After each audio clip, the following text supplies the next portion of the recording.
네, 화면 앞서 한 번 말을 앞에서 좀 얘기를 하긴 했지만 제목은 자극적이고 내용은 감동적으로 쓰면 좋습니다. 자, 여러분 이거 한번 소독제를 조심하세요. 이야기는 소독제를 조심하세요죠? 하지만 손소독제를 뿌린 오뎅을 드셔보셨나요? 라고 썼을 때 궁금해집니다. 동생과 방탈출 간 날 제가 남동생과 방탈출을 갔었어요. 근데 이게 목욕탕이 있는 방탈출이었어요. 주제가 강남 목욕탕이었거든요. 그래서 방탈출이 남동생인데 목욕탕이 주제인 거예요. 그래서 누나와 남동생이 함께 가는 목욕탕, 이런 목욕탕이 세상에 어딨어요. 너무 궁금하죠. 이렇게 궁금증을 불러일으키는 거예요. 그런데 내용은 제 동생에 대한 사랑의 내용이에요. 이상하다고요? 네. 그쵸. 그래서 사람들이 궁금할 수 있도록 제목은 좀 더 자극적이고 뭐 이렇게 막 이상하게 쓰라는 게 아니고 충분히 있었던 일을 가지고 쓰는 거잖아요. 그런데 내용은 감동적으로 쓰는 방식을 이제 채택했을 때 사람들 조회수도 많아지고 관심을 끌 수 있었어요. 방탈출에 대한 부부의 의견. 방탈출로 인해서 부부가 너무 의견이 다르다. 혹시 이거를 제목을 뭐라고 쓰면 좋을까요? 저는 방탈출을 싫어하는 남편에게 방탈출비를 받기 위한 글, 이렇게 제목을 썼습니다. 그래서 이제 단순히 우리가 의견이 갈린다가 아니고 내가 너를 설득해보겠다, 이렇게 좀 흥미를 갖게 이제 제목을 썼었고, 친구 남편이랑 방탈출을 갔었어요. 그런데 저번 친구 남편에게 욕을 했다. 이게 공포 방탈출이었거든요. 정말 무서운 방탈출이어서 놀라 소리도 지르고 했는데 여러 부분의 한 부분이지만 그거를 가져와서 제목으로 썼을 때 사람들의 관심도가 확 높아지는 걸 알 수 있어요. 제목은 이렇게 쓰지만 내용도 뭐 이렇게 자극적이고 뭐 욕설이 난무하고 이런 것들은 아닙니다. 흥미를 끄는 제목을 만드는 19가지 방법을 알려드릴게요. 말하듯이 쓰는 겁니다. 엄마가 말했다? 설이 아닌 것 같아. 질문. 뭐뭐 한 적 있으세요? 그리고 반복되는 말로 말장난을 하는 것도 좋아요. 예를 들어서 가방 대신 연방. 이거는 방탈출을 연속으로 하는 게 연방이거든요. 근데 가방이란 말에 방이 붙잖아요. 그래서 가방 대신 연방, 취미는 각방. 이런 식으로 반복되는 말로 말장난을 해보면 제목의 흥미도가 확 올라갑니다. 의미의 충돌.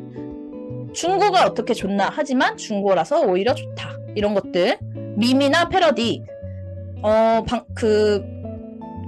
멈추면 비로소 보이는 것들을 패러디한 거예요. 그래서 방탈출하면 가치잖아요. 가치면 비로소 보이는 것들. 이렇게 패러디를 할 수도 있고요. 궁금증. 매일 밤 나를 잠 못 들게 한 그 남자. 이거 방탈출 직원 이야기입니다. 하지만 매일 밤 잠 못 들게 했죠. 무섭거나 뭐 음대가 사나웠거나 해서 이런 것들 궁금증을 이끌 수 있고요. 숫자. 24만원짜리 방탈출이 있다고? 너무 비싸잖아요. 숫자를 쓰면 주목도가 확 올라가요. 그래서 이런 숫자로 주목도를 끌 수도 있고, 의미부여. 방탈출은 갇히는 거지만 갇히는 게 아니라 여는 거예요. 이렇게 의미부여를 할 수도 있고요. 배경 설명. 눈을 떠보니까 북극 한가운데였다. 이것도 방탈출의 배경이겠죠? 그런데 이렇게 했을 때 사람들이 너무 관심을 가질 수 있는 거예요. 근데 이 제목들을 쓰는 이런 꿀팁들을 보내드렸는데, 제목은 쓰고서 글을 쓰려고 생각하면 안 돼요. 글을 쓰고 그 다음에 제목을 계속 고치면 좋습니다. 제목과 첫 문장은 내가 글을 다 쓰고서 이 중에서 내 동생이랑 목욕탕에 갔었는데 이거를 제목으로 쓰는 게 좋겠다 라고 글을 쭉 쓰고서 한번 고쳐보면은 또 더 좋은 제목이 나올 수 있어요. 그래서 우리가 에세이를 쓰고 이 모임에 오신 분들은 나 혼자서 글을 쓰기 위해서가 아니고 팔리는 글을 만들고 다른 분들한테 어떻게 보면 수상도 할 수 있는, 관심도를 끄는 글을 써야 되기 때문에 이런 것들을 참고해서 남들의 흥미를 끌려면 제목은 계속 고쳐보는 것도 좋습니다. 네, 이제 묘사에 대한 이야기를 해볼게요. 구체적으로 쓰면 생동감이 넘쳐요. 구체적으로 어떻게 쓰냐. 공포 방탈출 너무 무서워서 우리가 벌벌 떨었어. 무엇을 보고 그때 어떤 소리가 들렸는지, 사람들 반응이 어땠는지 쓰면 구체적으로 쓸 수 있습니다. 나는 친구 남편한테 욕을 했어요. 너무 무서워서 욕을 했고, 남편 데리고 온 친구는 청바지가 찢어졌어요. 그리고 한 명은 너무 땀이 났다면서 세수를 했어요. 이 겁쟁이들은 혼비백산이었던 거죠.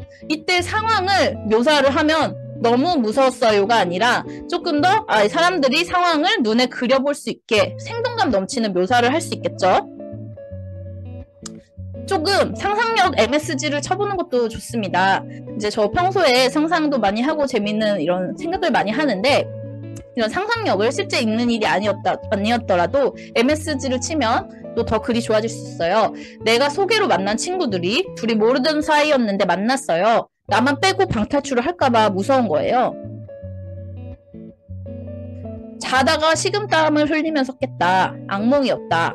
이 친구 둘이 나 빼고 재밌는 방탈출 테마를 하러 간 거예요. 그래서 내가 가장 치욕스러웠던 부분이 이거예요. 나 이거 하고 싶어. 우리 다음에 이거 하러 갈래? 그러니까 둘이 시선을 교환하면서 우리 이미 그거 했는데 하고 비웃는 거예요. 사실 이런 일은 없었어요. 하지만 이렇게 상상을 더해보면 내 친구들이 나만 빼고 방탈출하러 갈까봐 아쉽다 라고 쓰는 것보다 조금 더 좀 재미있는 상상이 돼서 글을 좀 더 묘사를 재미있게 할 수 있다. 약간의 MSG를 글을 다 쓰고 쳐보는 것도 좋습니다. 처음과 끝을 맞추면 완성도가 더 높아져요. 글의 시작은 이거는 여보 어디야? 어휴 이 인간 또 방탈출 하는구만. 남편이 방탈출 싫어하니까 처음에 이렇게 시작을 한 거죠. 마지막에는 남편이 자기계발비 명목으로 방탈출을 후원을 해줘요. 그래서 어휴 이 인간 처음에 썼던 문장이죠. 이거 대신에 여보 2만원 송금했어 탈출 성공해 라는 카톡이 올 나를 기대한다. 이렇게 처음과 끝을 맞추면 내 글의 완성도도 높아지고 내가 글을 쓰기도 더 쉬워져요. 비유를 적절하게 들면 재미가 있어집니다. 내 친구들이 방탈출을 하는 걸 싫어해. 거절했어요. 그러면 이게 비슷한 상황이 언제일지 생각해 보는 거예요. 너 방탈출 동호회 가입해봐. 나랑 같이 하기 싫으니까. 난 너랑 방탈출하기 싫으니까 동호회 가입해봐. 그거는 내가 짝사랑하고 하고 있던 남자가 나한테 너 소개팅 할래?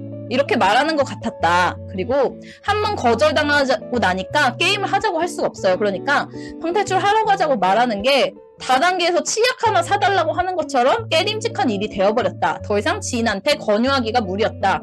그냥 내 친구들이 방탈출을 거절하는 것을 두렵다라고 쓰는 게 아니라 이게 비슷한 상황이 뭐가 있을까? 동호회 가입하는 거, 소개팅하는 거, 뭐 다단계에서 권유하는 거 같이 비슷한 유사한 비유를 생각을 해보면 이제 글이 더 재미있어집니다. 그리고 비슷한 단어들을 한 글자씩 바꾸거나 아까 그 제목 짓기에서도 얘기를 한 건데 활용하면 재미가 있어요. 내 남편은 맞는 말이에요. 맞는 말. 이거 좀 줄임말인데 맞말을 하지만 막말도 해. 그래서 정말 맞말 머신 아니면 막말 머신인가? 뭐 이런 약간 언어 유희. 그리고 혼방. 혼자 방탈출하는 건데 혼방을 검색하니까 혼밥이 나오는 거예요. 혼자 밥 먹는 거. 그래서 홍대 혼방을 검색하다가 혼밥이 나와서 내가 배고파졌다. 이런 약간 조금씩 다른 글자들로 재미를 줄 수 있고요. 아무튼 술이라는 글을 쓰신 김원빈 님이 쓰신 글인데요. 술이라면 내가 20년 동안 그 무엇보다 가장 꾸준하고 성실하고 열정적으로 사랑해온 게 아닌가. 반평생에 걸쳐 가장 많은 돈을 쏟아부은 것도 가장 많이 몸속으로 쏟아부은 것도 술이었다. 나는 술에 대해 할 말이 많다. 술에 대해 쓰자. 술책을 쓰는 술책을 쓰자. 이렇게 얘기를 했어요. 되게 재미있죠? 문장이 통통 튑니다. 조금씩 이제 말들을 바꿔서 술에 대해 쓰자. 술책을 쓰는 술책이 쓰자. 그냥 난 술을 좋아해. 술에 대한 책을 쓰고 싶어가 아니라 이렇게 말맛을 살려서 글을 쓰면 더 재미있어집니다.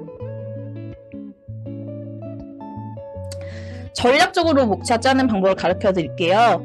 앞서서 말씀드린 것처럼 그 방탈출 하면서 제가 목차들 다른 전작들을 보면서 소재를 쭉 수집을 했죠. 여러분도 일상 속에서 아니면 뭐 어떤 글을 쓸까 소재를 쭉 수집을 해봅니다. 그리고 소재를 쭉 써봐요. 내가 어떤 글을 쓸 수 있을지 소재를 쭉 써보고 구성 예시들을 참고를 해보고 그리고 유사한 유사점 얘네들이 유사점이 있을 거예요. 이거를 묶어서 목차를 구성하고 각 목차에 의미를 부여해봅니다. 이 목차를 한번 써보면 목차별로 부족한 부분을 채우면서 글이 됩니다. 이제 제가 이번에 브런치북에서 내서 수상을 했던 책의 이제 글의 목차인데요.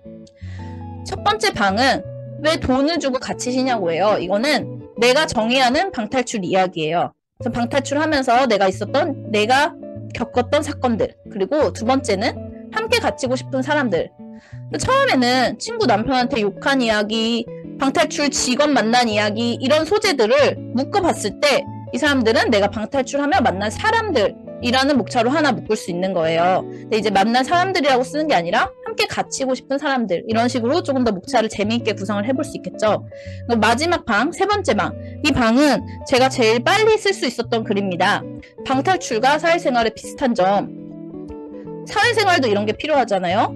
네, 체계적으로 구조를 짜두면 더 쓸 글들이 많이 생겨요. 재미와 인생 회피, 관찰력과 탐색력, 의사소통, 문제 해결력, 이런 것들이 사회생활을 하면서 필요한 것들인데 내가 방탈출을 할 때도 이게 필요해. 이렇게 생각했을 때 사회생활이랑 방탈출이 비슷한 점을 써서 하나의 목차로 구성을 해보는 거예요. 이렇게 비슷한 소재들을 묶어서 공통점을 찾아서 하나의 목차의 단락으로 구성할 수 있습니다. 글을 쓸 때도 개요를 먼저 써보시면 훨씬 쉬워져요. 예를 들어서 이제 이 방탈출에 대한 이야기로 내게 없는 능력이 있어요. 예를 들어서 저는 관찰력이 없어요. 근데 방탈출은 관찰력이 필요해. 능력을 얻어요. 이 능력을 다른 일상 속 생활에 접근해요. 그러면 내가 빗길에서 관찰력이 없어서 못 찾아서 헤맸어. 그리고 방탈출을 하면서 이렇게 시야를 넓게 봐야 되는 걸 알았습니다. 방탈출 속 사건이죠. 그리고 방탈출을 하면서 얻은 관찰력이 생겼어요. 능력이 생겼죠. 이 얻은 관찰력으로 회사 생활을 하면서 다른 사람들의 장점도 잘 찾게 되었습니다. 이게 일상 속 사건 2입니다. 그래서 일상 속 사건에 있었던 일을 글로 쓰고 방탈출에서 있었던 일을 글로 쓰고 능력을 얻었고 그 능력을 일상 속 사건으로 다시 돌아와서 글을 썼어요. 이 개요대로 글을 쓰다 보면 세 번째 방은 굉장히 글쓰기가 쉬워지는 거예요. 이거는 자기소개서 쓸 때도 이런 방법으로 쓰시면 좋은데요. 예를 들어서 이 회사에서 원하는 인재상이 있어요. 그리고 내가 어떤 사건을 통해서 그 능력을 얻었어요. 그리고 그 능력을 여러분들이 원하는 인재상을 활용해서 회사에서 이런 일을 하겠습니다. 그러니까 원하는 능력, 그리고 그거와 관련된 경험, 그걸 다시 회사 속 사건으로 이렇게 채우겠다. 이런 식으로 자기소개서를 쓸 때도 많이 쓰이는 방법이에요. 그래서 이렇게 개요를 써보시면 다른 글들도 조금 더 수월하게 쓸 수 있습니다. 네. 많은 작가들이 모든 초고는 쓰레기다 라고 말을 하죠. 그것처럼 이제 이런 글들도 여러 번 수정할수록 훨씬 좋아집니다. 일단 무조건 쓰세요. 그냥 무조건 쓰고 1차로는 그냥 완성을 한번 해봐요. 그리고서 2차로 읽으면서 내가 비유나 이제 퇴고하면서 비유나 묘사를 추가를 해봅니다. 그때 맞춤법을 조금 더 수정을 해볼 수도 있고요. 안 써지면 묵힙니다. 나중에 다시 읽으면 또 쓸 방법이 생각나요. 그리고 새로운 아이디어가 떠오를 수 있고, 그리고 이건 저는 친구들이랑 말하면서도 아이디어를 굉장히 많이 얻었어요. 내가 방탈출할 때 그때 너 남편이랑 방탈출 가서 내가 욕했잖아? 이런 얘기 했을 때 그 친구들이 야 그때 나 바지 찢어졌잖아, 야 그때 막 언니 땀 엄청 났잖아, 이런 이야기 하면서 아 맞아 그것도 있었지? 조금씩 더 아이디어가 추가되면서 더 좋은 글이 될 수 있어요.